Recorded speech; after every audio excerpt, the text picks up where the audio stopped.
আজকে যাচ্ছি শান্তির বাজার এবং উত্তর জুলাইবাড়ি, দুটি দাদার বাড়িতে। ওইখানে রাবার গাছের ট্রিটমেন্টের কিছু প্রয়োজনীয় সরঞ্জাম এবং কিছু রাবার গাছের জৈব সার দিতে যাচ্ছি। এবার ওইখানে যাওয়ার পরে বাকিটা হবে। তবে যাচ্ছি আজকে দুই জায়গাতে, একটা হচ্ছে শান্তির বাজার আর একটা হচ্ছে উত্তর জুলাইবাড়ি। সঙ্গে থাকবেন। যেহেতু অর্ডারটা আগেই কনফার্ম করা ছিল, তো সেহেতু আমরা জিনিসপত্র রেডি করে সব কিছু প্যাকিং করে চলে গেলাম শান্তির বাজার। শান্তির বাজার যাওয়ার পথে প্রাকৃতিক দৃশ্যগুলো সুন্দর করে উপভোগ করলাম, আর দাদার সঙ্গে যোগাযোগ রাখলাম যে কোথায় গিয়ে নামবো, কী করবো।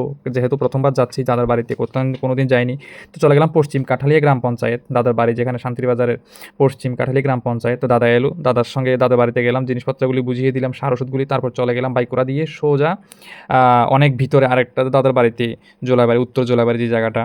তো সেখানে যাওয়ার পরে আমরা আবার চলে গেলাম আস্তে আস্তে করে, বাইকে করে, তবে সাবধানে অবশ্যই।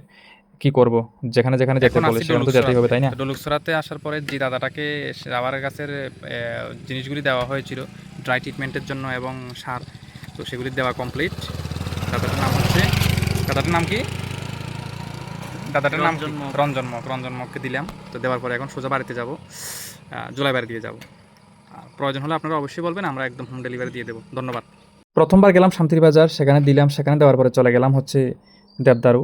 মানে দেবদারু বলতে যেটা বোঝাচ্ছি আমি, বাইকুড়া থেকে ওই জায়গাটা, যেটাকে আমরা একটু আগে বললাম ভিডিওতে। তো তারপর চলে গেলাম পিলাক ক্যাফেটেরিয়াতে, অর্থাৎ একটা হোটেলে। প্রচণ্ড খিদে পেয়েছিল তো, কারণ জার্নি করতে করতে আসলে খিদে পেয়ে যায়। তো চলে গেলাম সেখানে। হোটেলটাকে কিন্তু খুব সুন্দর করে সাজিয়েছে, এবং আমি জীবনে প্রথমবার দেখলাম যে কোনো ভাতে তরমুজ দিতে। আমি এত ভাত খেয়েছি হোটেলে, বা এত সময় বাইরে ছিলাম, কিন্তু কখনো দেখলাম না কোনো সময় হোটেলে ভাতের সঙ্গে তরমুজ দিতে। তো তরমুজ দিয়েছে ভালো কথা, সঙ্গে একটা কী করবো জানেন, খিদে তো একটা হাই লেভেলে চলে গিয়েছিল, তো একটা নলা মাছ কিনলাম 130 টাকা দিয়ে, অর্থাৎ নলা মাছ দিয়ে খেলাম 130 টাকা। হোটেলটা কিন্তু বাইরের দিকে সাজানো আছে সুন্দর করে, খুব সুন্দর। আপনারা যদি অবশ্যই যান কখনো, তাহলে এই হোটেলে খেয়ে দেখতে পারেন।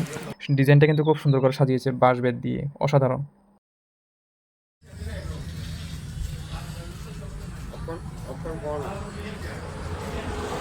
এখানেই দুপুরে খাবারটা শেষ করলাম।